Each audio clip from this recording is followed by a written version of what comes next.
여자가 진짜 좋아할 때 본인도 모르게 새어나오는 것들에 대해서 알려드리고자 합니다. 저 사람이 날 좋아하는 걸까? 이 질문 앞에서 많은 남자들이 똑같은 실수를 합니다. 상대가 보낸 카톡을 100번씩 다시 읽어요. 답장이 몇 분 만에 왔는지, 물음표를 몇 개 붙였는지, 끝에 흐흐가 있었는지 없었는지, 그거 하나로 하루의 기분이 왔다 갔다 하죠. 근데 냉정하게 말이라는 것은 제일 꾸미기 쉽고 제일 오해하기 쉬운 겁니다. 작정하고 다정하게 쓰면은 얼마든지 헷갈리게 만들 수 있고, 반대로 성격이 무뚝뚝하면은 좋아해도 답장이 건조하게 옵니다. 그래서 말만 보고 있으면은 평생 답이 안 나오는 거죠. 진짜 마음은 말이 아니고 본인도 통제 못하는 데서 새어나옵니다. 오늘은 그 새어나오는 자리를 세 군데로 나눠서 짚어드리고자 합니다. 시선, 거리, 그리고 가면, 이 세 군데만 볼 줄 알면은 카톡 붙잡고 밤새우는 일이 없어집니다. 그리고 맨 끝에 조금 아픈 얘기가 하나 있으니 끝까지 꼭 들으시기 바랍니다. 첫 번째, 시선은 거짓말을 못한다. 관심만큼 정직한 게 없어요. 마음이 가 있는 쪽으로 시선이 저절로 굴러갑니다. 그래서 아무리 감추려고 해도 관심은 눈과 행동에서 새어나옵니다. 여기서 알아챌 수 있는 신호가 세 개인데 다 이 사람 신경이 지금 나한테 쏠려있구나로 통합니다. 첫째, 내가 미처 못 느낀 불편을 먼저 생깁니다. 카페에서 내 물컵이 빈 걸 내가 알기도 전에 슬쩍 채워주고, 내가 매운 거 잘 못 먹는다고 언젠간 흘린 말을 기억했다가 주문할 때 안 매운 쪽으로 자연스럽게 주문합니다. 이걸 보고 나서 성격이 배려심 있네 라고만 생각하면은 절반만 맞는 겁니다. 정확히는 온 신경이 나한테 쏠려있으니까 내 사소한 불편이 제일 먼저 눈에 걸리는 겁니다. 관심 없는 사람이 목말라 하든 말든 그건 눈에 들어오지 않습니다. 둘째, 자기 외모를 하필 나한테 확인받으려 할 겁니다. 머리를 자르면 아직 아무한테도 안 보여준 상태로 나한테 먼저 셀카를 보냅니다. 나 이렇게 머리 자른 거 어때? 하고요. 사람은 자기가 좋아하는 사람 눈에 자기가 어떻게 비치는지가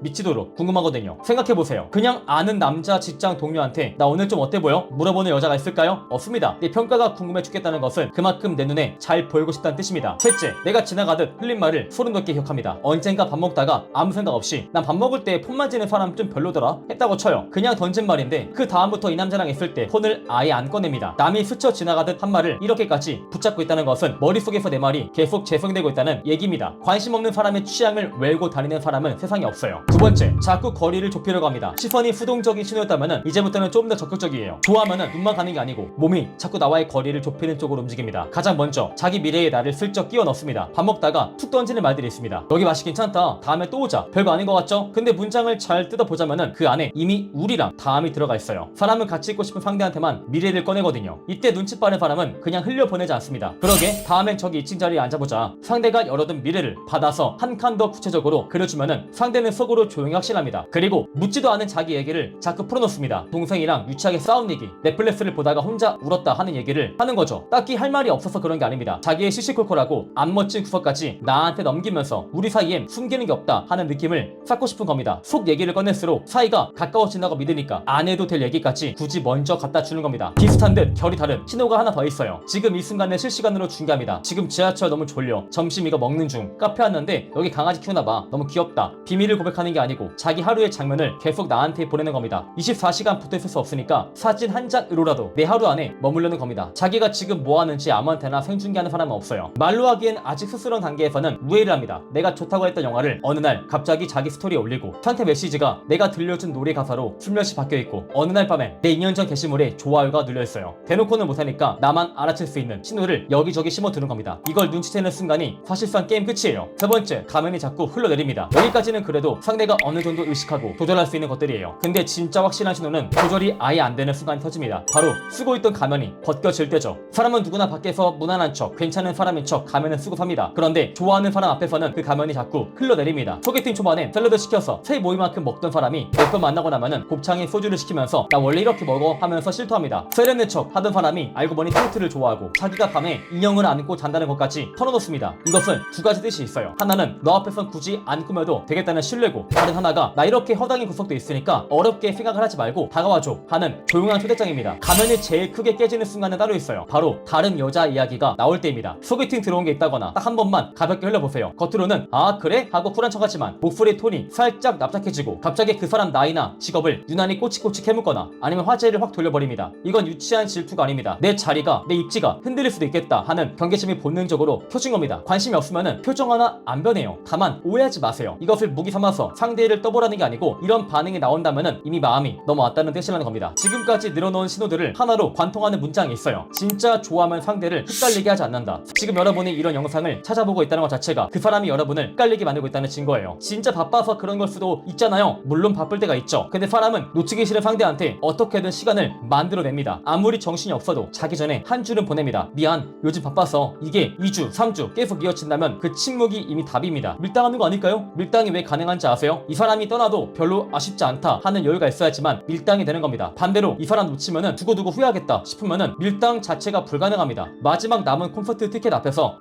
좀 더 생각을 해볼게 하는 사람 봤어요? 놓칠까봐 무서우면은 그냥 바로 질러버리죠. 사람 마음도 똑같습니다. 정말 아까운 사람한테는 여유를 부릴 겨를이 없어요. 오늘의 영상이 마음에 드시는 분들은 좋아요와 구독, 추가적으로 네이버에 매력있는 남자 카페를 검색하시고 가입 인사란에 여러분의 이메일 주소를 기재해 주시면 여성과 대화하면서 즉각적으로 응용할 수 있는 50가지 미친 질문 리스트와 60만 황당의 인터넷 강의를 드리고자 합니다. 많은 관심을 부탁을 드려볼게요.